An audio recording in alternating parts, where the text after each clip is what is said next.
오늘 말씀은 사도행전 1에서 8절입니다. 딱 한 구절입니다. 딱 한 구절인데 다 같이 한번 읽어보도록 하겠습니다. 자, 읽어보겠습니다. 시작! 오직 성령이 너에게 임하시며 너희가 권능을 받고 예루살렘과 온 유대와 사마리아와 땅끝까지 이르러 내 증인이 되리라 하시니라.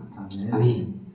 만약에 사도행전이라는 이 성경의 말씀을 딱 읽기 시작할 때 이제 시작이다 라고 느껴지는 지점의 구절을 굳이 찾는다면 이 구절인 것 같습니다. 이 구절을 딱 읽고 나면 이후로부터 사도행전, 그러니까 사도들이 하나님의 역사를 이루는 일들의 시작점이자 이것이 무엇으로 기점으로부터 어떤 역사인지를 이야기하는 장면이기도 하죠. 누군가는 사도행전을 또 다른 말로는 성령행전이라고도 표현을 합니다. 그러니까 사도들이 하나님의 역사를 드러내는 책. 그러니까 이 사도들이 뭔가 하나님의 일을 할 때 뭔가 행동으로 옮기면 그 행동으로 옮긴 것과 동시에 하나님의 역사가 동시에 나타나는 그런 책이라는 거죠.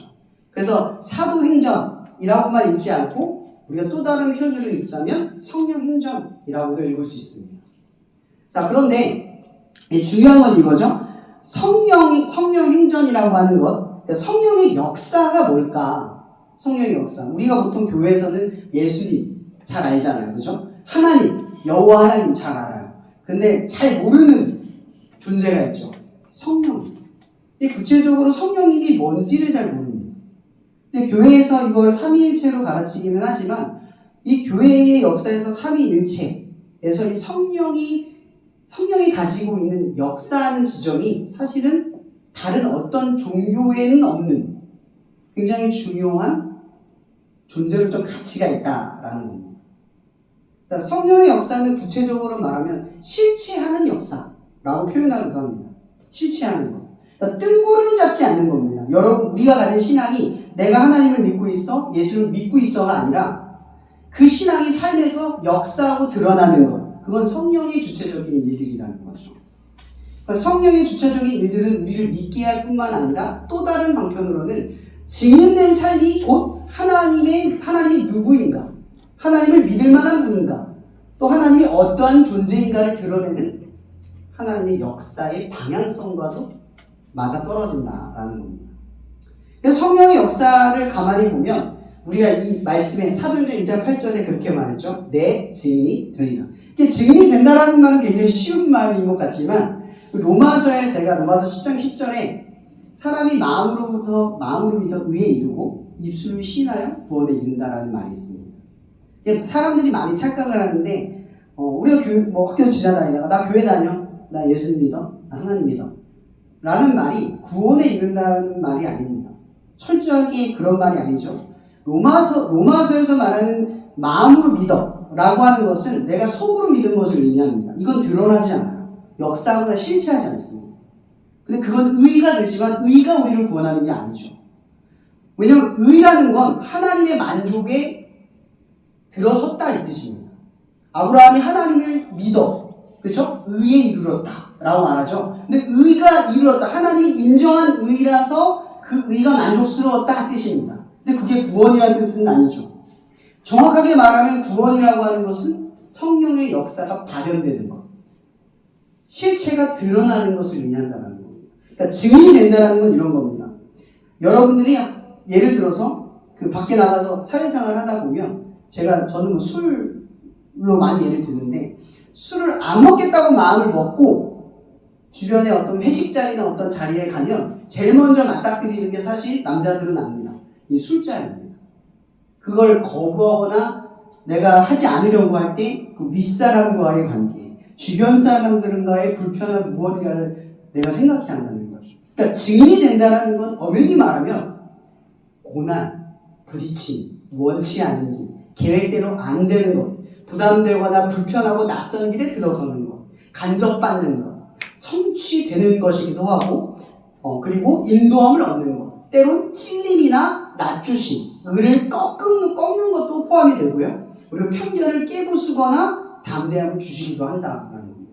그러니까 성령의 역사가 늘 우리의 마음에 드는 식으로 일어나는 게 아니라 우리의 마음에 부딪히거나 방향성과 다른 그 어떠한 지점으로도 연결되기도 한다라는 겁니다. 근데 중요한 것은 성령의 역사가 가르치는 곳이 구원이고 우리가 하나님의 자녀, 그러니까 구원받는 하나님의 자녀의 모습으로 인도하는 지점이기도 한다라는 겁니다. 그러니까 중요한 건 이거죠. 지난주에 제가 많이 말씀을 드렸지만 여러분의 삶에 이러한 성령의 역사가 일어납니까? 성령이 주체하셔서 간섭이나 을을 꺾거나 내 계획대로 안 되거나 나를 낮추시거나 고난이 혹시 오거나 징계가 있거나 아니면 성취가 있거나 역사가 일어나거나 담대함과 용기를 주시거나 하는 이런 성령의 간섭, 그러니까 성령의 실체적인 경험이 여러분의 삶에 누적되고 있냐라는 겁니다. 그럼 사도행전의 역사를 한번 말해볼게요. 사도행전 2장 4절의 말씀이죠. 최초의 성령의 역사는 뭐예요? 방언의 역사입니다. 이 방언의 성령의 역사에서는 단어, 그러니까 그 교회에서 말하는 알아듣지 못할 말을 말하는 게 아니라 여러 나라의 방언인데 분명히 다른 사람의 말들로 방언을 하는데 그 모든 말이 뭘로 들리냐면 예수는 그리스도다, 예수는 그리스도다 이렇게 외쳐진다는 거예요. 모두가 알아들을 수 있는 말로 들려진다는 거죠. 신기한 역사가 일어납니다. 분명히 성령의 역사는 굉장히 엄청 다이나믹하고 멋있는 건 확실합니다. 우리가 예상하지 못하는 그 뛰어나는 역사는 분명합니다. 근데 때론 이 성령의 역사가 그렇지만은 않죠. 스데반이 지혜와 성령으로 말함을 그들이 능히 당하지 못하며 담대한 역사가 일어나기도 합니다. 혹은 그리하여 온 유대와 갈릴리와 사마리아 교회가 평안하게 든든히 서가고 주를 경외하고 성령의 일호를 진행하여 수가 더 많아지기도 합니다. 또 성령의 각성에서 내게 증언하는 결박과 환난이 나를 기다린다 하시 고난이 예고되기도 한다는 거죠. 때로는 사도 바울이 서신서에서 이야기하는 것처럼 고린도, 빌립보, 에베소 이런 곳들은 다 퇴폐하거나 타락하거나 문란한 도시입니다. 문란한 도시죠. 그래서 거기서 보면은 계모와 시어머니와 그 딸과 같이 살거나 이런 것들을 교회에서 허용한다는 말들을 합니다. 너희들 어떻게 그것을 가만히 허용하냐? 영지주의를 받아들이냐? 왜 다른 복음을 받아들이냐? 내가 여태까지 가르쳤는데 왜 유대인들의 가르침을 받느냐? 그러니까 성령의 역사가 때론 우리에게 뭘 주냐면 실패도 준다는 거죠. 성공만을 우리가 만족스러운 결과만은 주지 않는다는 겁니다. 때론 바울의 나저지. 그럼 바울은 바리새인 중에 바리새인, 그리고 그의 스승은 가말리엘 스승 중에 최고, 그리고 히브리인 중에 히브리. 혈통적으로나 어떻게 보면 이 가르침을 받는 이 적통의 부분에서는 만족스러운 하나님의 자녀라고 하는 명칭이 어울리는 존재입니다. 근데 그가 예수를 만났을 때 얼마나 처참하고 부끄럽고 창피한 모습으로 내려갑니까? 성령의 역사가 우리를 높이기만 하는 것이 아니라 부끄럽고 창피한 공간으로 내려보내기도 한다라는 겁니다. 그리고 또한 바울은 바리새인이니까 유대인들과만 가까이 하고 가까이 있는 바리새인들과 관계를 했을 겁니다. 근데 그가 어떤 사도로 부름을 받죠? 이방인의 사도로 부름을 받았습니다. 이건 우리에게 낯섦의 공간으로 우리를 때로 이끌어가기도 한다는 거죠. 내게 익숙하거나 내게 편하거나 내게 유리한 공간으로 나아가는 게 아니라 성령은 때론 우리가 그렇지 않은 낯섦의 공간으로 인도하기도 한다라는 겁니다. 또 뭐가 있습니까? 싫지 않은 징계가 있습니다. 베드로가 이르되 아나니아야 어찌하여 사탄이 내 마음에 가득하여 내 성령을 속이고 땅값을 얼마를 감추었느냐. 그럼 아나니아가 죽잖아요. 그죠? 그의 아내도 죽습니다. 하나님의 징계는 때로 성령의 역사는 때로 징계로도 나타난다는 거죠. 또 하나는 베드로가 백부장 고넬료의 집에 갔을 때도 이 벌레와 이 먹지 말아야 되는 이 부정한 음식들을 먹으라 했을 때 베드로가 여태까지 가지고 있었던 편견을 깡그리 부시기도 한다라는 겁니다. 또 하나는 성령의 실체하는 인도하심도 있다는 거죠. 바울이 안디옥, 이 아시아 교회에게 복음을 전하려고 했을 때 갑자기 뜬금없이 마게도냐 사람이 꿈에 나타나서 그를 부르는 겁니다. 또한 이 바울이 아시아의 복음을 전할 때마다 하나님께서 그걸 가로막기 시작을 하는 거죠. 결국 자기가 원하지 않지만 하나님의 인도하심 속에서 전혀 다른 마게도냐 땅으로 가기도 한다. 또 때론 실체하는 지혜를 주시기도 합니다. 여러분은 자기를 위하여 온갖 양떼를 위하여 삼가라. 성령이 그들 가운데 여러분을 감독자로 삼고, 하나님이 우리에게 무언가를 맡기시기 위해 때론 감독자의 지혜를 부어주시기도 한다라는 겁니다. 또한 스데반이 하나님을 보게 하는 것처럼 성령님은 우리가 실체하는 공간 속에서 하나님이 안 보일 때, 하나님이 느껴지지 않을 때, 하나님이 중요하다고 느껴지지 않는 순간에 하나님을 보게 만들기도 하신다라는 겁니다. 이런 것만 따지고 보면 우리가 신앙생활하는 것은 이렇게 성령의 살아있는 실체하는 경험들이 한순간도, 사소한 모든 순간에도 경험되지 않을 수 없다는 것을 우리가 깨달을 수가 있습니다. 사도행전의 역사들을 가만히 보면 그들의 삶은 위대하거나 대단한 일을 한 것이 아니라 그들의 주어진 상황 속에서 어부의 출신에도 불구하고 바리새인과 유대인들에게 쫓겨가는 바울의 신세에도 불구하고 그들이 가진 것 안에서 하나님의 성령의 역사를 순종하는 그 삶의 반경 안에서 점차 하나님의 증인이 되는 그 놀라운 역할을 감당했다는 것을 우리가 기억해야 한다는 거죠. 우리는 하나님의 역사, 그러니까 성령의 역사를 너무 대단하고 큰 일에만 치부합니다. 근데 전혀 아니죠. 바울이 길을 가다가, 혹은 바울이 잠을 자다가, 혹은 바울이 복음을 전하다가, 자기 일을 하는 중에 하나님의 성령의 역사의 개입은 그의 삶을 틀어 전혀 예상치 못한 어딘가의 지점으로 나아가게 한다는 겁니다. 근데 그 역사가 때론 실패이고 지나가면 아물처럼 느끼지 않은 그것이 점점 열매 맺혀가는 빌립보와 에베소와 그리고 고린도와 같은 문란하고 타락하고 전혀 교회가 생겨나지 않을 것 같은 그 지점에 하나님의 역사들이 일어난다라는 겁니다. 바울이 계획했겠습니까? 바울은 계획한 게 아니라 순종하면서 따라가는 거죠. 근데 그 순종에는 항상 뭐가 있었냐? 바로 성령의 실체하는 경험의 역사가 있었다라는 겁니다. 근데 이것을 우리가 생각할 때는 이런 지점도 있습니다. 바울이 하나님의 일을 했을 때 하나님의 열매만 맺혀진 건 아니죠. 바울이 자기 인생을 뭐라고 말합니까? 모든 것을 가진 자라고 말합니다. 나는 일체의 비결을 배웠노라고 말합니다. 성령의 실체하는 경험은 단순히 우리에게 할 수 있다, 열매를 맺는다, 너는 할 수 있다, 이런 자신감과 자존감을 높여주는 하나님의 놀라운 역사만 있는 것이 아니라 그 믿음의 역사를 통해서 우리를 하나님의 자녀로 변모하여 변화시켜간다는 것을 우리가 알 수 있다는 거죠. 그러니까 이 성령의 역사는 하나님의 일을 수행함으로써 그 수행하는 과정 속에 우리가 하나님의 자녀가 되어가는 하나님의 놀라운 열매들이라는 겁니다. 제가 부족하지만 저의 지난날을 한번 이 말씀을 조명하여 생각해봤습니다. 내 인생이 만약 사도행전처럼 성령 행전으로 하나하나 열매 맺혀가고 하나하나 경험하여 가고 이런 식으로 변화하여 간다면 낮아지고 꺾여지고 경험되어지고 성취되어지고 담대함을 경험하게 되고 뜻하지 않는 길에서 하나님의 알 수 없는 경륜과 비밀을 이렇게 경험해 간다면 지금 그런 중에 있다면 나의 삶도 사도행전이 아닐까? 성령 행전을 쓰여가는 그런 삶이 아닐까?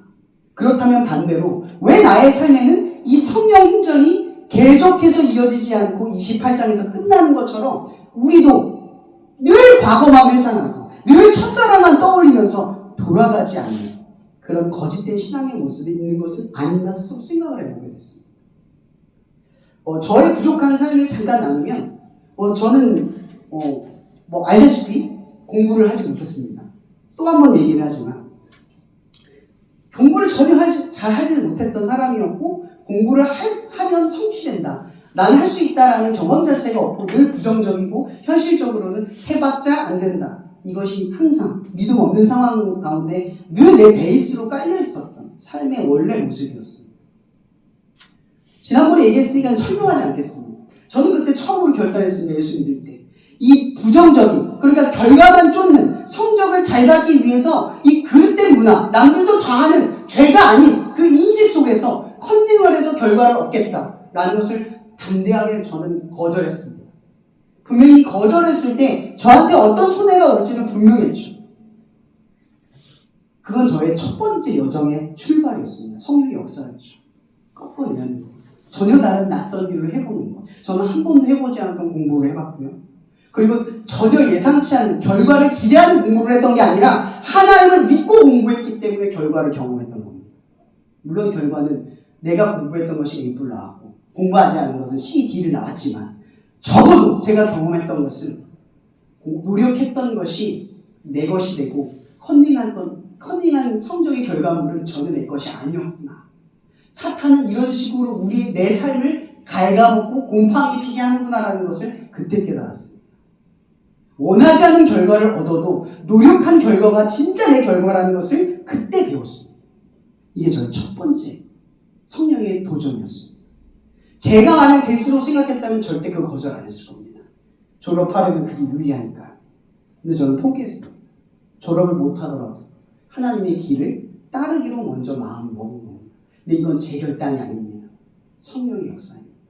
하나님께서 그 부정한 그 문화의 세태, 우리가 죄 가운데 있다 보면 그 죄가 죄라는 걸 느낍니까? 남들이 다 하면 그걸 죄라고 느끼지 못합니다. 근데 성령님이 그걸 죄라고 하셨으니까 그걸 불편하게 만들고 부딪히게 하니까 내려놓고 첫 번째 도전을 이어간 겁니다. 여러분, 제가 캠퍼스에서 이 일을 한 게 대단하고 큰 일입니까? 아무 일도 아닙니다. 근데 제가 하나님 앞에 한 이 일이 큰 일입니다. 첫 번째 도전을 넘어선 거죠. 저에게는 이것이 성령의 역사입니다. 또 다른 성령의 역사가 뭐냐면 제가 하나님의 부르심을 받을 때입니다. 제가 하나님께 기도했습니다. 저는 되게 가난해서 빚도 있고 이래서 학교에서 NM사역단을 친구 지금 NM사역을 하고 있지만 저는 이 사역을 전적으로 못했습니다. 야간대를 다녔기도 했고 목요일마다 찬양 예배를 드리는데 친구들은 아침부터 저녁까지 준비하는데 저는 퇴근하고 한 7시, 8시쯤에 와서 예배를 참여합니다. 딱 1시간. 근데 너무 미안했어요. 하나님을 너무 죄송했어요. 내 사관과 여건은 그랬지만 너무 죄송했어요. 그래서 늘 기도했습니다. 하나님, 제가 만약 재정적인 형편이 나아진다면 마지막 1학년, 4학년은 주님께 다 드릴게요. 라고 기도를 했습니다. 근데 저는 그 기도 잊었습니다. 그렇게 1, 2년이 지나고 나서 그 4학년쯤 되니까 빚이 다 갚여져 있고 차도 있는 겁니다. 대수중에 500만 원도 있었고요. 정말 말도 안 되게 하나님이 채워주셨어요. 근데 그 서운이 기억이 난 겁니다.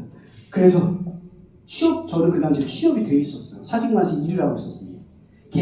계약을 했는데 나중에 정규직으로 뽑아주겠다고 했는데 제가 거절했습니다. 두 번째 이거 했었어요. 첫 번째, 주의를 못 지켜요. 저는 그게 너무 죽을 것만큼 힘들었어요. 그리고 두 번째는 서운한 게 있었잖아요. 그래서 성령의 부딪힘과 불편함 속에서 거절하고 들어왔습니다. 그래서 1년 동안 정말 놀라운 하나님의 일을 감당했습니다. 정말 지금 다 설명할 수는 없지만 많은 하나님의 일을 그때 많이 경험했어요. 큰 일도 섬겨보고 그때 신앙생활 2, 3년도 안 될 때였습니다. 그것은 저의 성령의 두 번째 역사에 있으십니다. 그 전에 사소한 것들이었지만 스쳐가면 큰 알고리즘으로 하면 두 번째 큰 일입니다. 그리고 세 번째, 하나님의 부르심이 있었습니다. 이 신학의 길을 가기 전에 저는 하나님을 원망했습니다. 4학년 돌아왔는데 친구들을 취업해서 나가는 겁니다. 저는 거꾸로 일을 그만두고 들어왔는데 졸업하는 친구들을 바라보면서 저는 뭐 어떻게 살아야 할까라는 그 비참함이 저를 엄습하기 시작했어요. 하나님 무지하게 원망했습니다. 근데 여러분, 원망할 때 어떻게 원망하세요? 그냥 하나님 비난만 합니까? 저는 그렇게 하지 않았어요. 제 신앙이 뛰어나다는 게 아니라 하나님을 원망할 때 골방으로 들어가서 저는 금식까지 하면서 원망했습니다. 하나님 붙들고 싸웠습니다. 씨름했습니다. 그렇게 6개월을 기도하고 씨름하고 나니까 하나님이 응답을 하시는 거예요. 고린도 후서의 말씀, 갈라디아서 2장 20절의 말씀을 주세요. 모든 것을 가진 자로다. 그래서 저는 사역적인 목표도 있는데 제 개인적인 신앙적 목표가 하나 있습니다. 목사가 되는 게 아니라 그리스도인 되자. 그리스도인으로 살자가 제 목표입니다. 목사로서 사는 목표가 아니라 그리스도인이 되는 게 제 가장 큰 신앙의 목적입니다. 늘 그것이 되도록 노력하자. 요때 생겨난 겁니다. 모든 것을 가진 자. 저는 이건 그리스도인의 궁극적인 모습이라고 생각합니다. 아무것도 가진 것 없지만 모든 것을 가진 자, 그런 믿음의 경륜이 깨달아지는 건 이 성령의 놀라운 역사가 쌓이고 쌓여서 이 사도 바울의 마지막 지점에 가서 그가 깨달은 경륜이 이해되는 것처럼 우리들도 이 성령 행전을 살아내다가 보면 어느 순간 말도 안 되게 모든 것을 갖고 있구나. 내가 가진 것은 똥이구나. 배설물이구나. 오직 여호와를 아는 지식이 고귀하구나. 이런 지점까지 우리를 이끌어 가실 줄 믿습니다. 여러분, 이런 말씀이 있다는 걸 아는 것은 중요하지 않습니다. 이런 말씀이 맞기 때문에 그래야 한다는 것도 중요하지 않습니다. 이것이 내게 느껴지고 이것이 고백되는 게 중요한 겁니다. 근데 이렇게 경험되어 고백되는 건 우리의 노력과 의지로 되는 깨달음과 득도가 아니라는 거죠. 그래서 아까 서두에 그 말씀을 한 겁니다. 하나님이 역사를 자꾸 끌어가는 인생에 이런 열매가 있다는 겁니다. 성령의 실체를 경험하는 이 삶 뒤에 이런 놀라운 은혜가 생겨난다는 겁니다. 저는 이때 또 취업을 준비했습니다. 취업을 준비하다가 이제 부르심을 받았으니까 이제 신학대학교에 부르심을 받아서 공부를 하기 시작했습니다. 그래서 공부를 했는데 서울에서 학교를 다니려다 보니까 돈이 필요하지 않습니까? 기숙사비도 내야 되고 등록금도 내야 되는데 이제 막 돈이 조금 여유가 생겼는데 돈을 또 쪼개고 가야 되는 거예요. 그래서 그때 돈을 모으기 시작을 해서 2년 동안 돈을 모았고요. 그래서 그 돈을 가지고 신학대학원에 가려고 신청을 하는 순간 저번에 한번 얘기했는데 세례입자 3개월이 부족해서 마음에 씨름을 했습니다. 속여도 상관이 없는데 하나님께 기도했습니다. 하나님이 뭐라고 하시는지 아십니까? 네가 고작 3개월 때문에 네가 다고서는 것을 네가 결정한다면 어떻게 네가 나를 따를 수 있겠니? 이렇게 질문을 하는 겁니다. 어떻게 합니까? 그래서 하나님이 응답하신 대로 포기했습니다. 그 3개월 때문에. 몇몇 사람들은 저한테 바보 같다고도 했습니다. 그냥 속이면 어떠냐? 그 정도 하나님 응답만 주신다. 네가 가고자 하는 그 마음을 비우시지 않겠냐? 이런 말을 하는 사람도 있었습니다. 근데 하나님이 그렇게 말씀하시니 저한테는 절대적 구원이었습니다. 그때 역사한 게 있었습니다. 그 해에 안 갔더니 그 해에 선교사 가시는 저희 선배분이 200권의 책을 주셨습니다. 얘기한 적 있을 겁니다. 그 책을 읽고 신학교를 들어갔는데 신학대를 안 나온, 그러니까 대학교를 안 나온 그 공백이 메워지는 역사를 저는 경험했습니다. 또 다른 경험이 있습니다. 처음에 신학대를 딱 들어갔습니다. 저는 사실 장학금 받을 줄 알고 갔습니다.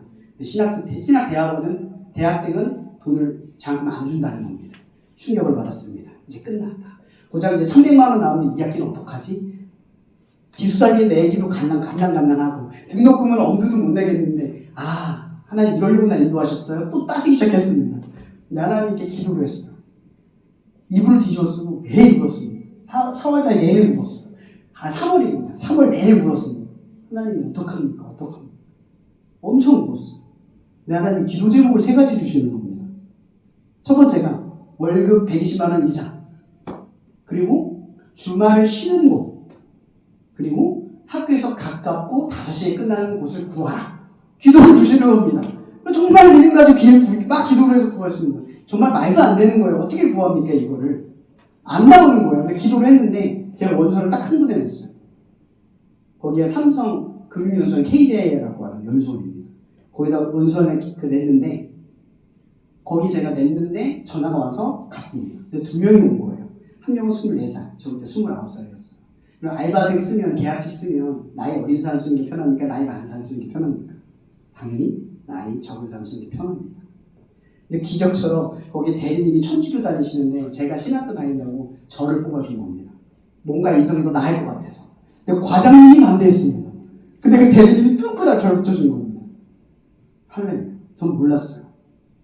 붙었는데 주말에 쉬고요. 5시 끝나고요. 빨간 날 다 쉬고요. 준 공무원이었습니다. 월급도 130만 원 이상이 나왔고 나중에 2년 계약 끝났을 때는 퇴직금까지 나왔습니다. 예상치 못한 하나님의 채워짐이 경험됐어요. 근데 여기서 끝나지 않습니다. 또 다른 알고리즘도 가고 있는데 갑자기 아버지가 중풍으로 쓰러진 겁니다. 그때 당시에 아버지도 같이 모시고 있었거든요. 형편이 너무 안 좋았습니다. 근데 병원에 입원했는데 병원비가 또 300만 원이 나온 겁니다. 등록금을 병원비로 내야 되는 상황이 생겼어요. 저는 무시하고 싶었습니다. 하나님도 기도하니까 그런 말을 하시는 겁니다. 네가 아버지도 안 사랑하는데 아버지도 희생하지 않는데 네가 어떻게 나를 위해서 그렇게 할 수 있겠니? 꿈도 포기해야 되는구나. 이런 마땅히 내 순리대로 가고 싶은, 졸업을 그냥 순탄하게 졸업까지 가고 싶은 그 마음까지도 꺾는 겁니다. 계획대로 안 됩니다. 계획을 꺾으셨어. 그래서 졸업을 등록금을 냈습니다. 근데 어떤 일이 일어난지 아십니까? 제가 그 당시에 체프를 6시에 드리면 6시에서 7시까지 이제 6시 반에 끝납니다. 30분이면. 그럼 저는 7시에서 7시 반까지 혼자서 골방에 들어가서 기도했던 때입니다. 그러고 나서 아침에 세수하고 출근을 합니다. 그렇게 생활을 했어요. 근데 기도할 때였는데 하나님이 그 기도를 할 때는 자꾸 마음을 주시는 겁니다. 전화해봐. 왜냐면 제가 전년도에 충주댐 그 장학금에서 돈을 받았습니다. 근데 가을 때였는데 이때는 봄이었어요. 2학기 때를 내야 되는데 돈이 없잖아요. 기도를 하고 있는 중에 그 기도를 한 건 아닌데 하나님이 저한테 기도를 해보라고 합니다. 기도를 했어요. 근데 하나님 뭐라고 하시냐면 전화해봐 빨리. 근데 제 몸에 뭐라 했냐면요. 어떻게 전화해요? 하나님 아직 가을이에요. 아직 시즌이 아니에요. 한번 밀어냈습니다. 또 지금 한 10분 지나니까 또 그래요. 하나님 전화해요. 하나님 아직 아니에요. 좀 무시했습니다. 3번째 얘기하셨어요. 전화해. 아닌 것 같은데 이렇게 했습니다. 진짜.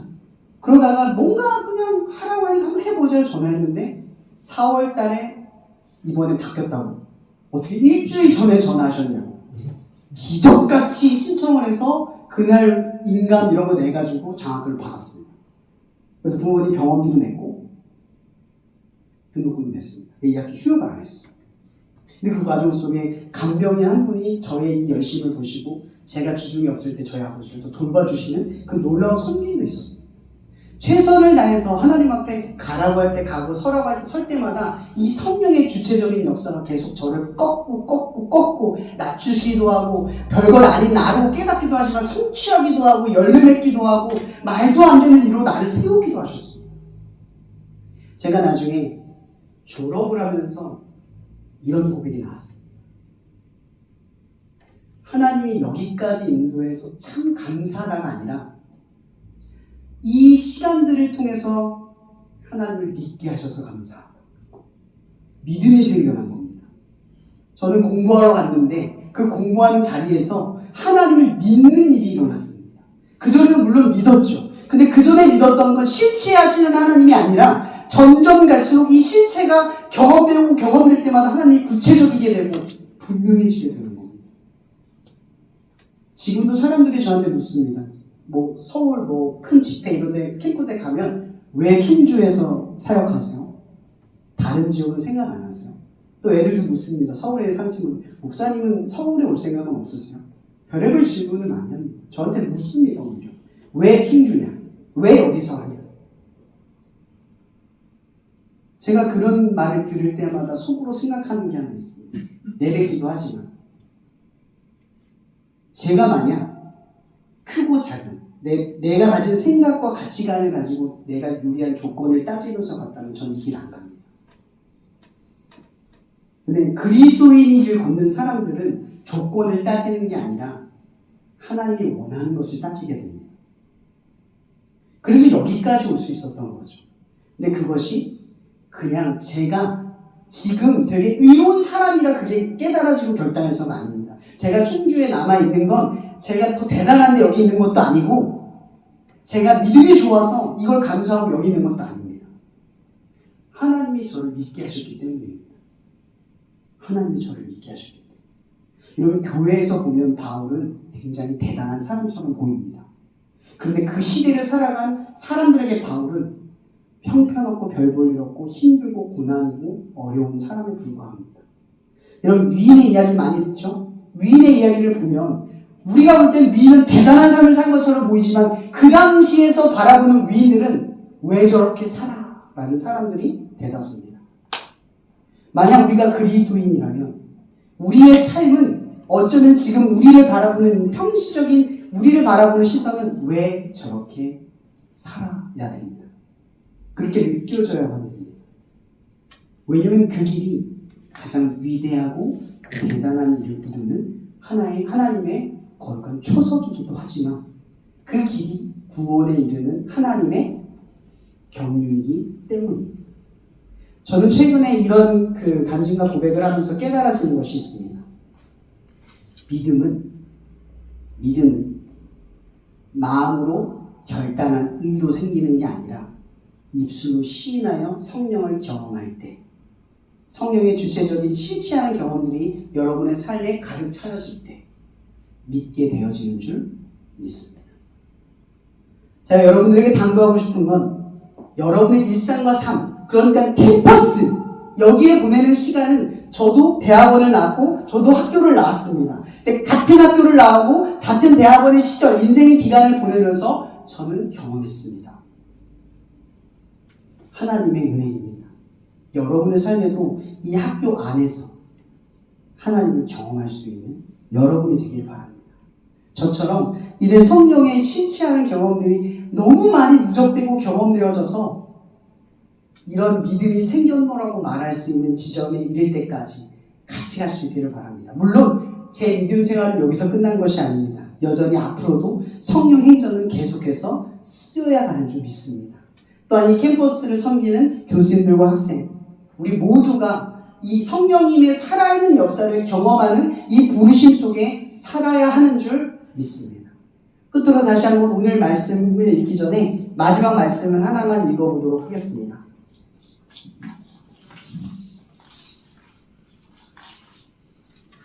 대저 여호와께서 그 사랑하시는 자를 징계하시기를 마치 아비가 그 기뻐하는 아들을 징계함 같이 하십니다. 여러분, 하나님 때문에 힘들고 하나님 때문에 어렵고 하나님 때문에 불편하면 사랑받는 줄 아시길 바랍니다. 기도하고 마십시오. 때론 우리의 삶에 성령으로 인한 징계가 달갑지는 않으나 이것이 하나님의 사랑인 줄 우리 믿습니다. 또한 이러한 하나님의 사랑을 본받으며 예수 그리스도가 십자가를 통하여 하나님의 거룩한 사랑을 이루며 우리에 대한 은혜를 깨닫게 하실 줄 믿습니다. 또한 우리의 삶 가운데 성령의 구체적인 역사와 늘 경험하며 우리의 삶을 꺾고 낮추기도 하고 또한 담대케 하시고 용기 있게 하셔서 성취케 하시는 성령님의 교통 역사하시니 이 시간 모든 것을 가진 자, 참된 그리스도인의 완성됨을 우리가 마음에 소원하며 바울과 같이 또 수많은 사도처럼 또 예수 그리스도가 따른 그 길을 걷기를 소망하는 모든 자들에게 언제나 함께 하시기를 예수 그리스도 이름으로 축복하며 축원하며 기도하옵나이다. 아멘.